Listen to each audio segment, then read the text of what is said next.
반갑습니다. 저는 항암 투병 중인 40대 후반 평범한 집안의 엄마입니다. 암이라고 말을 하면 안쓰럽게 생각하실 수 있습니다. 하지만 저는 몸은 지쳤지만 정신적으로는 매우 행복한 사람입니다. 어떻게 항암으로 투병 중인데 행복한 것인지 거짓말 아니겠냐고도 생각을 하실 수 있겠지만 저에겐 눈에 넣어도 아프지 않을 딸아이와 옆에서 항상 간호를 해주는 저의 남편이 있기 때문에 행복한 삶을 살고 있습니다. 남편과 저는 어렸을 때 부모님을 두 분 다 잃고 혼자로 지내오다가 한 기업의 공장에서 동료로 만나게 되었습니다. 그렇게 2년의 연애 끝에 저희는 서로 마음이 맞아서 결혼을 하였고, 결혼을 하고 허니문으로 지금의 딸을 낳았습니다. 이때부터 저의 삶에 조금 다른 변화가 오기 시작을 했습니다. 남편과 저는 술과 담배를 일절하지 않습니다. 그런데 어떠한 이유 때문인지 저희 딸은 일반 평범한 사람들과는 조금은 다릅니다. 바로 다운 증후군입니다. 아시는 분도 계시겠지만 다운 증후군은 정상인보다 염색체가 한 개 더 많습니다. 특징적인 모양의 얼굴, 손과 발을 갖고 있지만 저에겐 눈에 넣어도 아프지 않은 아주 소중한 딸입니다. 남편과 저는 앞으로 처대를 잘 키울 수 있을까 하는 걱정이 있었지만 정성을 다해 아주 예쁘게 키웠습니다. 그렇게 제 딸이 특수학교를 입학을 하였을 때 제 몸에 이상 증세가 보이기 시작했습니다. 맨 처음에는 그냥 오늘 피곤해서 그런가 하는 생각이 들었지만 무시하며 저와 남편 모두 식품 공장에서 열심히 일을 했습니다. 그러다가 가슴에 멍울이 만져지는 것입니다. 그러면서 피가 살짝 묻어 있더라고요. 놀란 마음을 가라앉히고 그 다음날 곧바로 병원으로 향했습니다. 유방암이라고 조금은 의심을 했지만 그 의심이 확신으로 변하는 순간 저는 인생이 끝날 것만 같았습니다. 의사 선생님께서 이렇게까지 암덩어리가 커졌는데 그동안 많이 힘드시진 않았나요? 덩어리가 겨드랑이에서도 만져집니다. 라는 말씀을 하셨고 저는 이 사실을 남편에게 어떻게 말을 해야 하나 싶었습니다. 왜냐하면 제가 유방암 판정을 받기 며칠 전에 남편이 공장에서 사고를 당하는 바람에 왼팔이 잘려나가는 일이 있었기 때문이죠.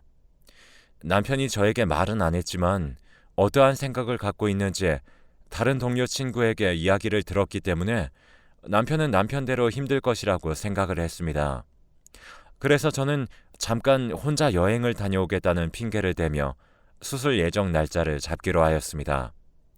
그런데 수술을 하려면 보호자 동의가 필요하기 때문에 저의 유일한 배우자인 남편이 무조건 알아야 되는 상황이 와버린 것입니다. 무슨 일이든 솔직하게 말을 하는 것을 좋아하는 저는 일이 끝나고 집에 와서 쉬는 남편 옆으로 가만히 앉았습니다. 여보, 나 요즘 몸이 이상해서 병원 가서 검사를 받고 왔는데 유방암이래. 라고 말하는 순간 남편이 저를 왈락 안은 다음 눈물을 흘렸습니다. 딸도 아프고 남편도 몸이 편하지 않은 상태에 저까지 이렇게 아파버리니 남편에게 말을 하게 되면 되게 좋지 않은 반응이 나올 것이라고 생각을 했지만 제가 남편을 너무 잘못 평가를 한 것인지 저의 예상과는 너무 달랐습니다.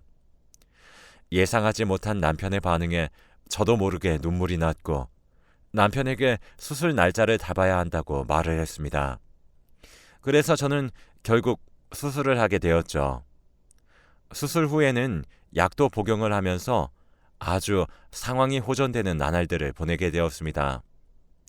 어느 날은 딸이 특수학교를 다니면서 아주 밝은 학교 생활을 하고 있다는 선생님의 말씀을 듣고 이제 내 삶에도 긍정적인 날이 있긴 하구나 라는 생각이 들었습니다. 그렇게 선생님과 면담을 한 후 오랜만에 딸과 같이 목욕탕을 갔습니다. 오랜만에 엄마랑 깨끗하게 씻고 오자.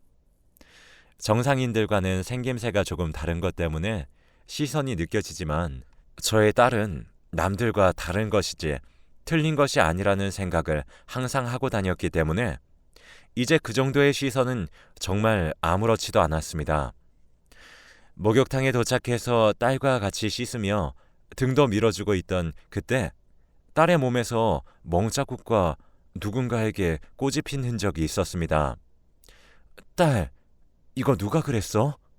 라는 말에 딸은 이상하게 눈치를 살피더니 선생님이 내가 문제 틀려서 혼내는 거라고 다른 사람한테 말하지 말라고 그랬는데 엄마라서 말해주는 거야? 비밀이야? 라는 말을 저에게 하는 순간 아주 피가 거꾸로 솟는 것 같았습니다. 저는 아픈 아이에게 옛날에 제가 학교 다니던 시절이면 모를까 요즘 시대에 아픈 아이들이 다니는 특수학교에서 교사가 애들을 이런 식으로 체벌을 한다는 것이 가당키나 한 일인가 했죠. 그래서 선생님께 바로 따지기보다는 혹시 우리 딸 말고 다른 피해자가 있진 않은가 일도 마다하고 학부모님들을 직접 찾아뵈었습니다.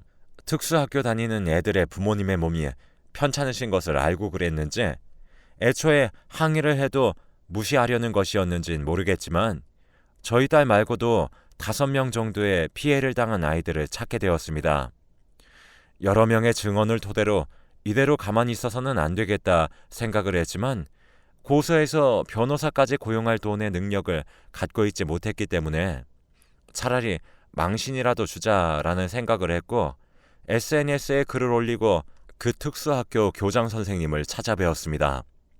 그러자 그 교장 선생님께서는 그 선생님 바로 해고시킬 테니까 제발 그 게시물 좀 내려주시면 감사하겠습니다.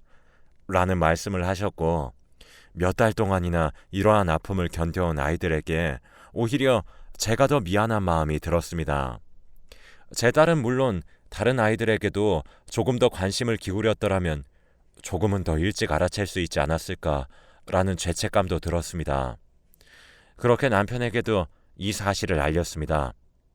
남편은 부당한 것은 못 참고 결심하고 다짐한 것은 무조건 행동으로 실행에 옮기는 사람입니다. 안 되겠어.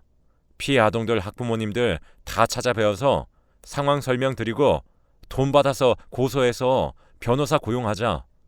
만약에 그거라도 안 된다면 빚을 내서라도 무조건 그 교사 콩밥 먹이게 만들 거야. 굳이 행동으로 실천하지 않아도 그 어떠한 수백 마디 말보다 남편의 말 한마디가 저에겐 너무 힘이 되었습니다. 결국 피해 아동의 부모님들을 다 찾아가서 알아듣기 쉽게 풀어서 설명을 드린 뒤에 한 가구당 몇십만 원의 돈을 받게 되었습니다. 그렇게 돈이 조금 모이고 결국 그 선생님을 재판에 오를 수 있도록 만들었습니다. 증거와 증언이 명백한 상황에서 선생님의 어떠한 말도 채택되지 않았고 결국 몇 달에 걸친 재판 끝에 그 선생님은 공무원 자격 박탈과 동시에 교도소에서 수감 생활을 보내야 했습니다. 그 선생님의 빈자리에 또 다른 선생님이 새로 오셨고 그 전과는 다르게 아이들에게 관심을 더 기울였습니다. 또 교실에 CCTV를 달아서 학부모님들이 더 이상 이러한 일이 또 발생하지 않도록 조치를 취했습니다. 그렇게 그 일이 있고 남편과 저는 원래 일하고 다니던 평소 모습대로 식품 공장에서 열심히 일을 하고 있었습니다. 분명히 유방암이 다 나았다고 생각을 하였는데 유방암을 겪었을 때 몸 상태처럼 몸에서 이상 신호가 느껴졌고 또 저는 병원으로 향했습니다. 의사 선생님께서는 저에게 유방암이 재발을 하였네요. 혹시 요 근래 스트레스 받는 일이 있으셨나요? 라는 말씀을 하셨습니다. 저는 별로 스트레스 받지 않았다고 생각을 하였지만 저도 모르는 사이에 제 몸이 암을 다시 재발하게 만들 정도로 스트레스를 받았나 봅니다. 그로 인해 또 우울해진 저는 남편과 같은 공장에 다니는 회사 동료에게 이 사실을 털어놓았고 회사의 동료는 저에게 너 암 재발한 거 그거 남편이랑 딸 때문에 그런 거 아니야? 라는 말을 저에게 하였고 제 머리는 분명 아니라고 생각을 하고 있지만 어떻게 상황으로만 보면 동료의 말이 절대 틀린 것만은 아니었습니다. 그러다 문득 병원에서 수술하기 전에 며칠 동안 같은 병실을 썼던 50대 아주머니의 말씀이 떠올랐습니다. 우리 집사람은 내가 아프다니까 안 하던 요리랑 집안일을 싹 다 해주더라니. 그때 저는 아주머니의 그 말씀을 듣고 아, 진짜요? 저희 남편도 그런데 역시 아프니까 완전 착해져요. 라는 거짓말을 했습니다. 사실 저희 남편은 제가 암 소식을 말했을 때랑 말하지 않았을 때랑 태도가 똑같았기 때문입니다. 집안일은 물론 딸의 육아도 모두 다 제가 했습니다. 하지만 남편이 팔이 없는 것과 일을 하고 오면 피곤하다는 것을 충분히 알았기 때문에 아무런 말을 할 수가 없었습니다. 어쩌면 우리 가족은 왜 이렇게 다 아픈 것인지, 왜 우리 가족만 이렇게 불행한지 그때 당시에는 모든 것을 포기하고 싶었습니다. 하지만 남과 비교하면 끝도 없다는 사실을 이 경험으로 인해서 느낀 것이고, 또한 이러한 가정이 있으면 또 다른 유형의 가정이 있다라는 것을 느꼈습니다. 그래서 저는 그때부터 뭐든지 내가 마음먹기에 달렸다는 것을 깨달았습니다. 그래서 저는 그 회사 동료의 말을 듣고 남편에게 이혼을 해달라는 말을 결국 하고 말았습니다. 갑자기 뭔 이혼이야? 그럼 딸은 누가 키우고 집안일은 누가 해? 말을 듣는 순간 제가 긍정적으로 생각하고 다짐했던 것들이 다 무너져 내렸습니다. 내가 딸 키우려고 당신이랑 결혼한 것도 아니고, 당신 밥 먹여주고 빨래해주고 청소해주려고 결혼한 것도 아니야. 그럴 거면 차라리 청소부랑 결혼을 하지 그랬어. 대체 나랑 왜 결혼한 거야? 내가 나 때문에 이혼하자고 그런 줄 알아? 암이 또 재발하면 돈이 또 들어가니까 당신이랑 딸한테 피해 안 주려고 그러는 거란 말이야. 완전히 암이 다 나으면 다시 합치면 되잖아. 저도 모르게 안에 품고 있던 말들이 막 나오기 시작을 했고, 제가 암 소식을 전했을 때 걱정을 하며 눈물을 흘린 남편이 맞나 싶을 정도로 다른 사람 같아 보였습니다. 그러자 남편이 그럼 너 암 재발한 게 나랑 딸 때문이라는 거야? 저의 말을 듣고 기분이 매우 나빴던 남편이 저에게 이유를 물어보았습니다. 내가 그걸 어떻게 알아? 당신이랑 딸 때문이거나 다른 일 때문일지도 모르지. 어쨌든 그럴 수도 있으니까 잠깐 혼자 살겠다는 거잖아. 이렇게까지 이해를 못해주는 남편이 너무 답답했습니다. 물론 저도 암이 재발했다는 이유로 힘든 시간, 행복한 시간을 함께 해온 딸과 남편을 냅두고 혼자 살겠다고 내팽겨치고 나오는 사람이라고 욕을 하셔도 좋습니다. 하지만 제가 살아야 앞으로 제가 사랑하는 가족과 더 오래 있을 날이 많아지니 남편을 한 달 정도 설득을 했습니다. 남편은 저에게 그래, 나 같은 사람 만나서 제대로 호화로운 생활도 못 해봤는데 이제라도 당신 하고 싶은 거 해. 일부러 내가 당신 암 재발하게 만든 것 같네. 미안해. 라고 저에게 말하였고, 결국 저희는 저의 암이 다 치유가 되면 다시 합치기로 하고 합의 이혼을 진행했습니다. 2달에 한 번씩 남편과 딸을 만나서 밥을 먹는 것 빼고는 항암 치료를 열심히 했습니다. 금주는 물론 꾸준히 운동을 하면서 의사 선생님과 간호사 선생님의 말씀을 잘 따랐습니다. 그 결과 제가 간절히 바랬을까 1년 6개월이라는 시간이 흐르고 저의 유방암이 다른 장기로 전이되지 않고 무사히 회복을 할 수 있었습니다. 약속대로 이 기쁜 소식을 남편에게 전하기 위해서 바로 원래 같이 살던 집으로 갔지만 그 집에는 다른 사람이 살고 있었습니다. 누구신데 우리 집 현관문 비밀번호를 그렇게 치세요? 계속 이런 식으로 하시면 경찰에 신고할 테니까 얼른 돌아가세요. 뭐야, 진짜 재수없게. 좋은 소식을 듣고 다 같이 기뻐할 생각만을 갖고 집으로 향했는데 이게 무슨 마른 하늘에 날벼락 같은 일이 생기나 싶었습니다.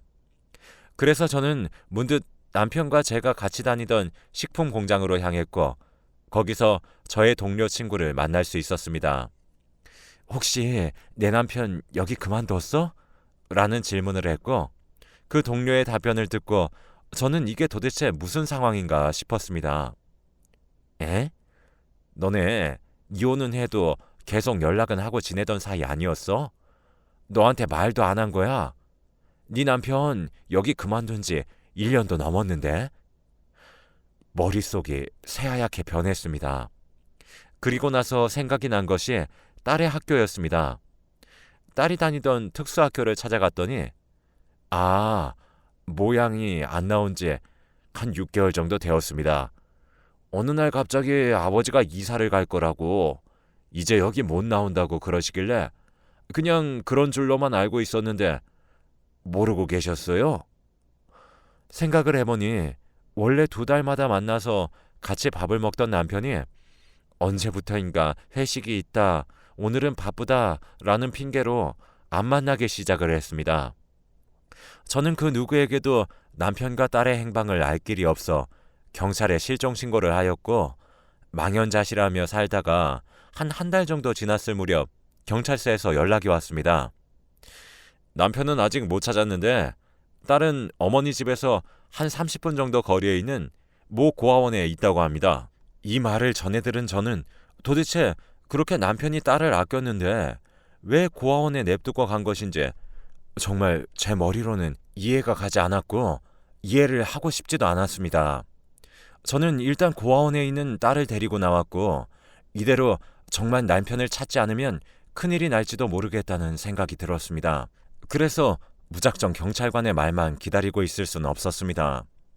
그래서 평소에 남편이 친하게 지내던 공장 회사 동료와 자주 가던 빵집으로 향했습니다. 일주일 정도 남편의 행적을 통해 쫓던 중 새로운 사실을 발견했습니다. 남편이 저와 헤어지고 일주일도 되지 않아서 어렸을 때부터 지금까지 평생 모아온 돈을 현금으로 인출한 사실을 알게 되었습니다. 그렇게 남편 찾는 것에 시간을 보내던 날 밤에 오랜만에 딸과 함께 잠자리에 들며 오랜만에 만났으니 그동안 별일 없었냐고 물었습니다. 그랬더니 딸은 갑자기 아빠가 나 버리면서 막 다른 여자랑 살 거라고 얘기했어요. 대뜸 의미심장한 말을 남긴 딸. 대체 이게 무슨 말인가 싶었습니다. 저는 딸에게 그 이야기를 듣고 날이 밝자마자 경찰서로 향했습니다. 경찰관에게 제가 딸에게 들은 이야기를 다 말씀드렸고 일단은 좀 더 알아보겠다는 답변을 주셨습니다. 그래서 기다리는 동안 지금까지 딸에게 해주지 못했던 것들을 해주며 시간을 2주 정도 보냈을 때 경찰관에게서 전화가 왔습니다. 남편 찾은 것 같으니까 얼른 서로 와주세요. 그 말을 들은 저는 신발을 제대로 신을 정신도 없이 경찰서로 향했습니다. 경찰서에 도착을 했을 때 남편에게 물어보고 싶은 것들도 완전 많아서 머릿속으로 뭐부터 물어봐야 될까 하는 생각과 드디어 남편의 얼굴을 본다는 생각에 들떠서 경찰서에 도착을 했지만 제 남편은 그 어디에도 있지 않았습니다. 남편 찾았다고 그래서 급하게 왔는데 제 남편 대체 어디 있고 왜 형사님만 계세요? 라는 저의 물음에 경찰관은 몇 초 동안 머뭇거리시며 말을 못하셨습니다. 왜요? 무슨 일이시길래 말씀을 안 하시는 거예요? 대체 아무런 이야기라도 좋으니까 대답 좀 해주세요. 그러자 경찰관은 저에게 돌아가셨습니다. 라는 말씀을 저에게 하셨습니다. 대체 왜 죽었고 어디서 죽었는지 궁금한 것이 정말 많았지만 일단 제일 궁금한 것은 시체든 살아있든 뭐든 남편의 행적이 제일 궁금했습니다. 그럼 제 남편의 시체는요? 죽었다는 증거가 있긴 해요? 라는 말을 하자 갑자기 저에게 손짓으로 누군가를 가리켰습니다. 저 사람이 죽였다고 자백을 했어요. 그래서 누구인지 경찰관의 손끝을 향해서 보았더니 제가 유방암에 걸렸을 때 이혼을 하라고 그러던 저의 동료이자 친구였습니다. 야, 너 뭐야? 대체 왜 여기 있는데? 너가 왜 여기 있어? 너가 내 남편 죽인 거 맞아? 왜 죽였어? 정말 남편이 갑자기 죽은 사실도 당황스러웠지만 내 주위 사람이 내 남편을 죽였다니 정말 상상도 하지 못했습니다. 알고 보니 2달마다 만나기로 했지만 매번 못 나간다 문자를 보내던 사람은 그 친구가 보낸 것이었습니다. 그 친구에게 왜 죽였냐고 물어보자 몇 분 동안 대답을 안 하더니 드디어 입을 뗐습니다. 너와 이혼을 하고 나서 항상 일을 하러 오면 나한테 항상 힘들다고 얘기를 했어. 나같이 못난 놈을 만났고 자기 아내가 암에 걸린 것도 자신이 잘못해줬기 때문에 그렇게 생긴 거라고. 너도 너 나름대로 힘들었지만 걔도 걔대로 정말 힘든 날들을 보냈어. 하루 세 끼 제대로 밥을 챙겨 먹지도 못하고 팔이 그러니까 자기 몸 챙기는 것도 힘든데 딸까지 챙기려고 하니까 너무 힘이 들었던 거지. 그래서 내가 너 딸 고아원에 넣는 거 어떻겠냐고 내가 제안한 거야. 그리고 딸한테 나중에 누군가가 와서 너한테 아빠 어딨냐고 물어보면 어떤 여자랑 바람났다고 말을 하라고 그랬어. 그래야지 욕이라도 하면서 나를 안 찾을 거라고 그러더라. 어쨌든 다 네 남편이 시켜서 한 짓이야. 오히려 이렇게 너가 암이 다 낫게 되어도 다시 자기한테 돌아오면 이번엔 암이 아닌 더 큰 사고가 생길지도 모른다면서 이야기를 하더라. 정말 긍정적이게 얘기를 해줘도 뭐든지 안 될 거라면서 우울하게만 받아들이더라고. 근데 내가 거기다가 당사자도 아닌데 뭐라고 이야기를 해? 너가 겪어보지도 않았으면서 조용히 하라고 오히려 나한테 뭐라고 그러더라. 그러면서 자기 좀 죽여달라고. 나도 요즘 우울했어서 그냥 같이 죽으려고 그랬는데 나만 살아난 거야. 근데 내가 그런 일을 겪고 발을 뻗고 잘 수가 있어야 말이지. 라는 말을 들은 저는 그 동료에게도 정말 화가 났지만 모든 것을 제 남편이 자진해서 한 것이라니 매우 당황을 했습니다. 그래도 너가 살았으면 정신 차리고 내 남편도 데리고 나왔어야 되는 거 아니야? 어떻게 너만 나올 생각을 해? 라고 하자 동료는 이 말을 할 줄 예상을 했던 것인지 지 혼자 살자고 지 남편이랑 딸 버리고 갈 땐 언제고 이제 와서 네 남편이래? 결국 저와 동료는 싸움이 붙게 되었고 어찌저찌 해서 남편 장례도 치르고 시간이 어느 정도 흐르게 되었습니다. 이제 남편도 없이 혼자 딸아이를 어떻게 키워야 하나 앞날이 막막한 어느 날 집 청소를 하다가 장롱에서 배낭 가방을 하나 발견했는데 그 가방 안에는 로또 용지만 수백 장이 있었고 얼추 세어보니 현금으로 1,000만 원 정도 되는 금액의 로또가 뭉탱이로 들어가 있었던 것입니다. 가방 안에 편지도 하나 있었는데 읽어보니 여보, 이 편지를 읽게 된다면 나는 아마 세상에 없을 테지. 한쪽 팔 없는 남자가 이제는 더 이상 직장을 구하기도 힘들고 밥만 먹고 돈만 축낼 것 같네. 딸아이를 나 혼자 키우기도 힘들어서 고아원에 잠시 맡겼어. 그래서 내게 마지막 남은 전 재산으로 전국을 떠돌며 로또 명당을 찾아가 10만 원씩 당첨자가 많이 나온 지점을 찾아다니며 1,000만 원가량 로또를 샀네. 이게 내 마지막 희망이자 당신을 위한 거야. 부디 좋은 일이 생기고 항상 행복하길 바래. 라는 짧은 편지가 가방 안에 있었습니다. 읽는 순간 눈물이 앞을 가려 볼을 타고 눈물이 계속 흘렀고 저는 마음을 가다듬고 하룻밤을 울며 지샜어요. 그러다 일주일 정도가 지나고 남편이 두고 간 배낭에 있던 로또 용지 수백 장을 하나하나 당첨번호와 조회하기 시작했습니다. 그러자 5,000원 당첨권도 수십 장 나오고 10,000원 당첨권도 여러 개 나오더군요. 설마 아무리 많이 로또를 샀다고 해도 설마 1등이 당첨되겠어? 라는 생각을 하며 하루하루 그 용지들을 조회해 나갔습니다.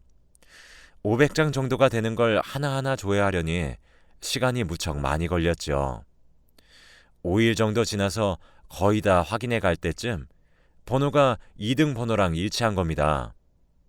비록 1등은 아니었지만 2등이라도 당첨된 게 너무 신기하고 남편이 선물로 주고 간 것 같아 기쁘기도 했지만 이것이 남편의 전부라고 생각하니 또 눈물만 흘렀습니다.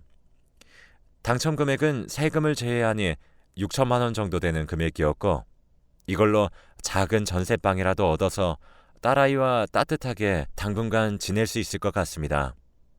제가 여러분들께 꼭 해드리고 싶은 말씀이 있습니다. 항상 뭐든지 자신이 마음을 먹기에 달려 있습니다. 하고자 하는 의지와 이루고자 하는 결심과 올바른 판단이 있다면 저처럼 후회하는 삶을 살진 않으실 겁니다. 저는 그래서 지금 딸과 쭉 잘 살고 있습니다. 여러분들도 자신이 가진 것을 남들과 비교하면서 자신을 비하하고 깎아내리는 행동은 절대 하지 마시길 바랍니다. 행복하세요.